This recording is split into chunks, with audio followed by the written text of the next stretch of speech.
All right, everybody, welcome to Studio B. I am your host, Pastor MDH. Thank you so very much for joining us here on the set today. We greatly appreciate your viewership and your followership. Remember, wherever you are watching us from, YouTube, Facebook, Instagram, wherever it may be, like, comment, and subscribe so that you don't miss anything going on here on the set of Studio B. On this day, April the 3rd, 2023, we have some somber news to discuss about what happened last week at the Covenant School, which is a Presbyterian church in Nashville, Tennessee, to the tune of 6 lives were snuffed out by a 28-year-old deranged individual. The facts of the case have now been coming out ad nauseum in regards to what was going on and how this thing actually led to be a very disturbing thing. But there are a lot of different things that I want to kind of talk about, and this is going to be a short video. It's not going to be very long.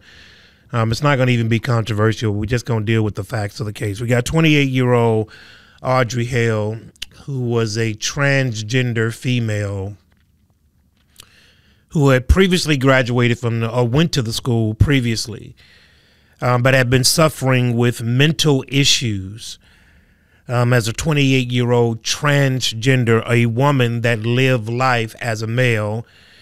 You know, perusing through her social media profile, she used the pronouns he to describe her and all of the things that she was doing.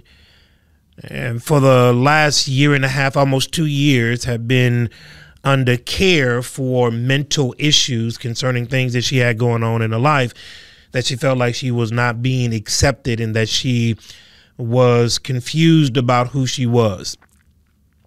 As you know, I have been speaking about this issue for quite a long time in regards to this crazy political climate that we now find ourselves in, where everything is LGBTQ plus A and all of the different numbers and letters that are now coming up that I'm quite frankly just losing count on. But I've often said that this is not an issue of care and concern about people that are in that particular lifestyle, LGBTQ, and again, so many different other letters. When you have a natural born woman who believes that she is a man, that is not something that we placate to, because we obviously know, those of us who are sane, that there is some type of issues that are going on that need to be addressed. The difficult part about where we are in our society today is that what was normal, truthful, has now become apolitical. Let me give you a story. When I was 12 years old, we were staying off of Southmore and Scott. And we lived in the apartments right there at the end of Southmore, right as you made a left or right onto Scott Avenue. And it was a 2-story apartment complex. We lived on the 2nd story. And I was a very, very adventurous kid. I knew no limitations.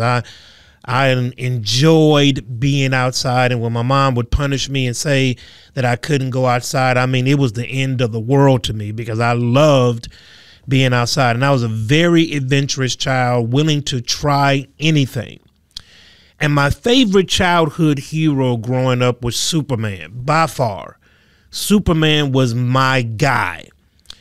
And I specifically remember when I was 12 years old one day, as we were on the 2nd floor. As you walk up the stairs, our apartment was there to the right, and the ledge was right there in front of the door. One particular day, for whatever reason, I don't know, only God knows, I decided to snatch the sheet off of my bed and wrap it around my neck and then go and stand on the ledge of the 2nd floor. And let me tell you something. I want you to hear this. Everything in me as a 12-year-old kid believed to my core that I could fly like Superman. Everything in me said that I could fly. I had absolutely no doubt that when I jumped off of this ledge, I was going to fly like my favorite superhero, Superman. True story. I jumped off of the ledge with the bed sheet around my neck to simulate his cape, of course.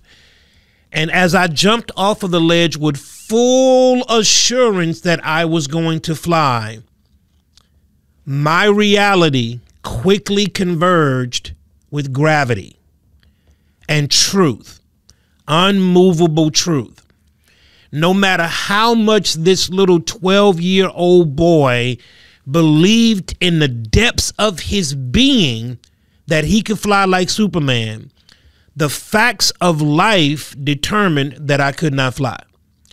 And as I jumped off of that second-story ledge, I landed, I broke 3 of my ribs and broke my right arm. As I go to the hospital, get bandaged up, get the cast and all that, my mom comes in. Of course, she is concerned, but watch what my mom did. She didn't say, boy, the reason why you didn't fly is because you had on a white bed sheet and not a blue cape.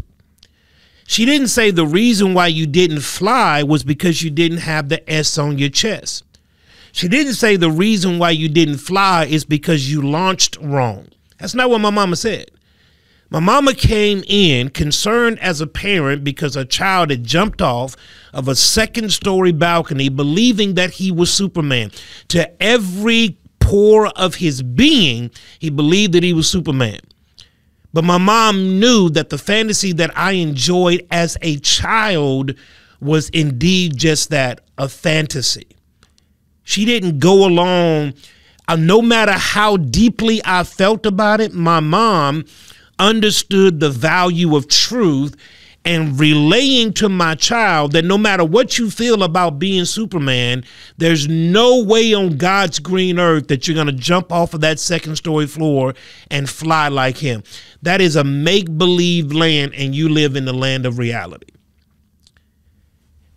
My mom corrected me because she cared about me. She did not allow me to stew in the belief that were even deeply held in my heart. They were not erroneous to me. I really believed that, but I needed somebody outside that could see things other than I couldn't to show me things that I was not willing to see. And I believe in this case, and when you're dealing with people in this particular environment, what I believe is gender dysphoria and not LGBTQ, A+, and all this other stuff. If we truly, from the depths of our being, instead of pushing an agenda, would push for the care and concern about these people who are wrapped up and sometimes trapped up in this particular lifestyle that they don't know what's going on. Their feelings are one thing, but the reality of their circumstances are something completely different. A 28-year-old woman lives life as a man because she thinks as a woman she should be a man. You know, that is a cry, a deep plea for help. And the little secret, the backroom discussions that don't ever want to be told in public is that a lot of the people that are involved in this lifestyle have been violated in certain ways as children, as teens, and even as adults. And their consciences have been violated by people that they trusted. And so here we are, this 28-year-old woman who's living life as a man is under the care of, is under psychiatric care because of mental issues that she is now experiencing because she is going against something in her spirit that does not allow her to live the life that she thinks she needs to live. And at one point in time, she snaps. And it wasn't a snap when you understand the specifics of this case. This was probably one of the most well planned out and thought out attacks that could have ever happened. This woman had detailed maps. She understood the surveillances of the school. There was actually two other targets on the list for her that day. She was going to go to the mall and then was going to go to the movies after she had left the Covenant School, wreaking havoc on that particular place. She was getting ready to go to 2 other places. She had all of this stuff lined up in her manifesto. And the only reason she didn't go to the mall is because she figured it was going to be too much security and that she would be engaged by too many opposing police officers. So she goes to the school, shoots out the door. They had the security in place. She shoots out the door, the glass on the door, and berates herself in, and then calmly walks down the hallways because she had so strategized this particular event from happening for happening. And at the end of the day, she gets hit 8 times. When cops come in and lay her down, but before they do that, 6 people have died. The victims include 9-year-old students Evelyn Dukakis, William Kinney, and Hale Scruggs. Hale Scruggs is the daughter of the lead pastor, Chad Scruggs.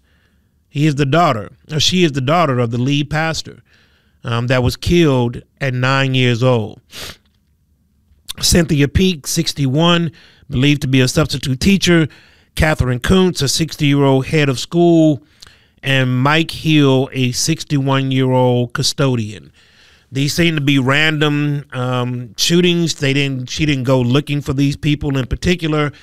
I just happen to think that these 3 adults were the ones that were left over as they were trying to get kids out of harm's way. As soon as the shots were heard, they went into lockdown mode. Alarms started blaring, lights started flashing, and the adults and faculty began to do what they were trained to do by getting the kids in safe places. And I believe that the 3 adults that were unfortunately shot were those that were just lingering behind, making sure that all of the kids were put away. The 3 kids, unfortunately, they got caught in this melee from this deranged person, tragically succumbed to their wounds on yesterday. So it goes without saying, and I know we're in an environment where you're going to say, well, we need more than just prayer. I get this. I get this. But in the response to this shooting, it's different than any other shootings. 1, because it's a church. And 2, because we have a transgender person involved in the shooting. And we're living in a climate right now to where everything is partisan. Life is partisan. Rights are partisan. Everything is partisan.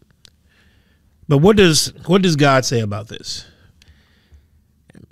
As a Pastor Chad Scruggs, who, as a pastor, you spend a lot of your time encouraging, building people up, walking them through the valleys of their own lives, being there for them, admonishing them, praying for them, hugging them, loving them.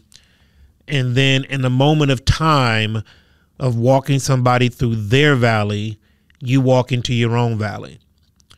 And I'm sure that day, none of these 6 people had any idea that today was going to be their last. Today was just a normal day. And it wound up being the last one that they had on this earth. I don't know where we are as a society where life is so invaluable. We have created a culture where life is measured by what's behind it, whether that's a dollar, whether that's socioeconomic status, whether that's education, whatever. Life itself, just life, is not valued in our world anymore. And unfortunately, we create such an environment of violence that it's difficult at times to kind of work your way through senseless stuff like this. Let me say in closing, I believe that God's heart breaks for this nation, and God's heart breaks for this world, because we are truly people that God is leaving to our own vices. We have so pushed him out. We have so told him that we don't want him to be a part, that now you see the unfortunate results of man being in control. So there's a lot to pray for, praying for Governor Bill Lee and those police officers who they got the call at 10:13 a.m. By 10:27 a.m., Audrey Hale was laying on her back with 8 bullets in her, ceasing her from causing any more harm. So 14 minutes from the time that they got the call to the time that they neutralized the threat. Kudos to those officers. The body cam has been released. You can see that those officers had absolute ironclad training in responding to issues like that and executed their jobs to the T. And I believe the quick response of those police officers saved the lives of countless other people. Even if they had been 5, 10, 15 minutes later, many more people will have lost their lives. And so kudos to those officers who rushed into that school. Unlike Uvalde, unlike when those cops and those officers stayed outside, and even one cop was putting hand sanitizer on his hands as the shootings were going on in Uvalde, these police officers rushed in knowing what was on the other side of that door, and did an exceptional job by putting this fool down and sending her into eternity. And so kudos to those cops who did that, and praise God for the quick reaction of those particular cops. So everybody, this is going to be a short one today. I just wanted to kind of lay out some stuff for you. Been troubled by this in the senselessness of how we take life so easily and how it just doesn't mean anything to us anymore. And I don't know any other way to be released from that except by the Spirit of God. So I want to just say to all of you guys out there, I know it may seem bad. I know it may seem that everywhere that we turn, the world is getting worse. But I truly believe that God has reserved for himself a remnant of people who have not bowed their knee to Baal. Everybody's not going crazy. There are some people out there that are fighting the good fight of faith and are still holding up the bloodstained banner of Christ. Might you be one of those. And I would encourage you not to lose hope, even in an area of hopelessness. So until the next time we see you guys again, thank you very much. We'll see you next time on the set of Studio B. God bless you.